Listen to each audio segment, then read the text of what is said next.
Coming up to 20 minutes away from 9 now here on Kiwi. The fly, I'm Louie the fly, straight from rubbish tip to you, spreading disease with the greatest of ease, straight from rubbish tip to you. I'm bad and mean and mighty unclean, afraid of no one except the man with the can of Mortine.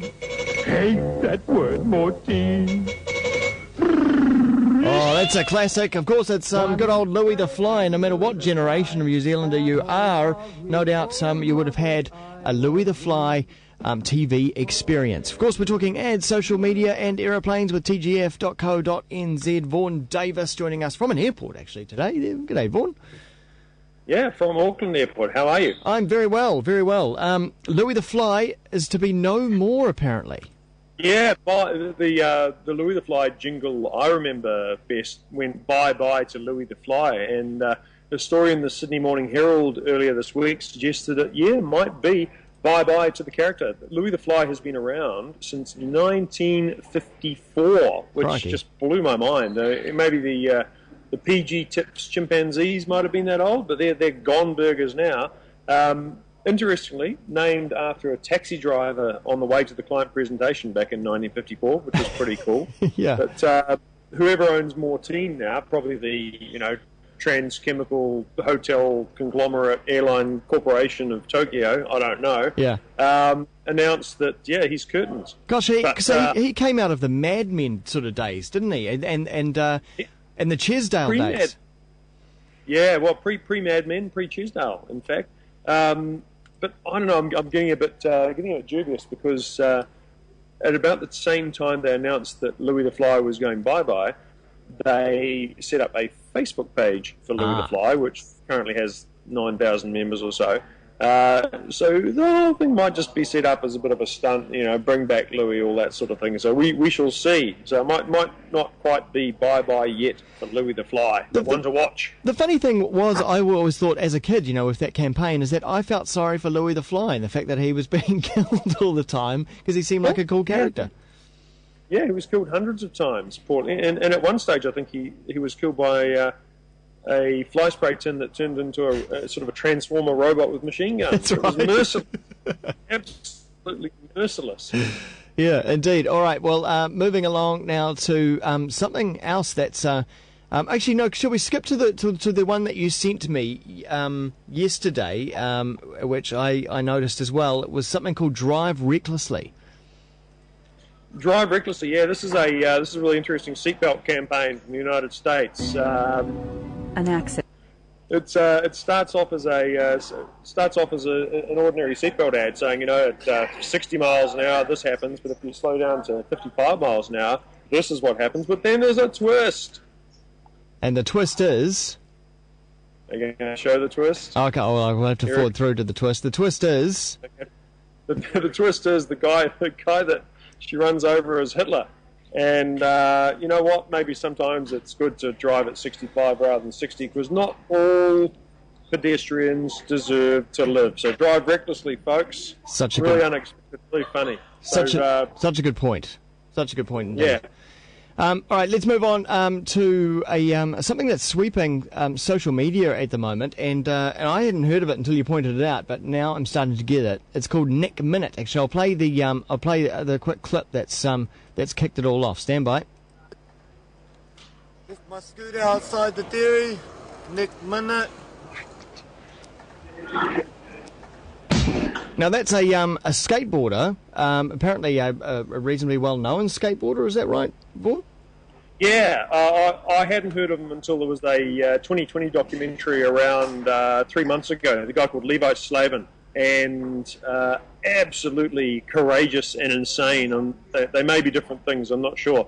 But he, one of the many things he did, he skated down that incredibly steep sort of street in the back of Albert Park there in Auckland.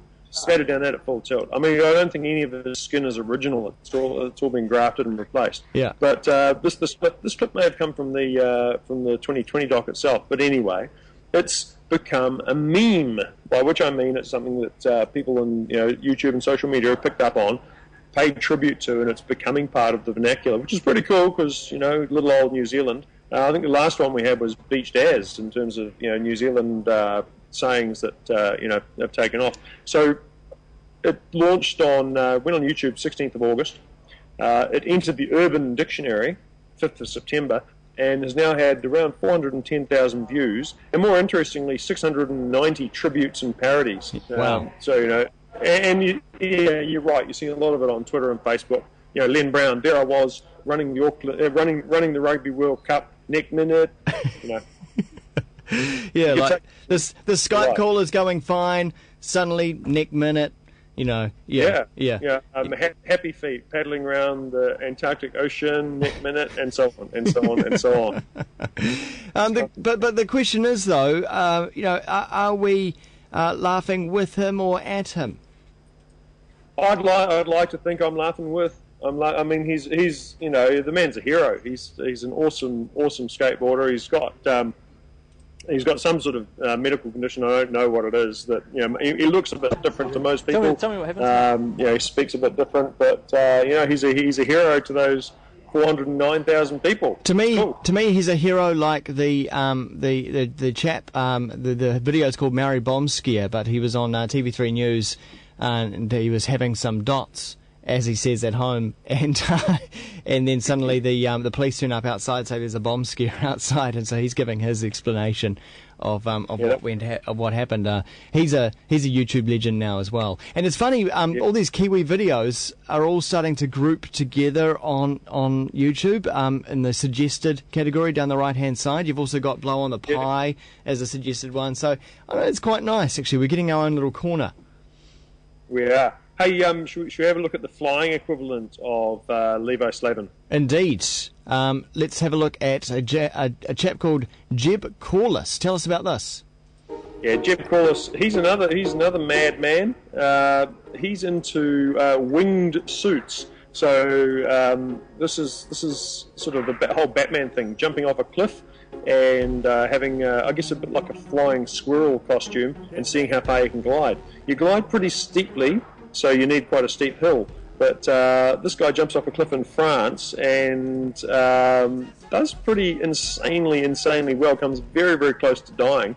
Now, if you have a look at around about the 1 minute 30 point, he is screaming down this hill, and he comes within about half a metre of hitting the ground. It's absolutely insane. Yeah, and he's going at how fast, do you think?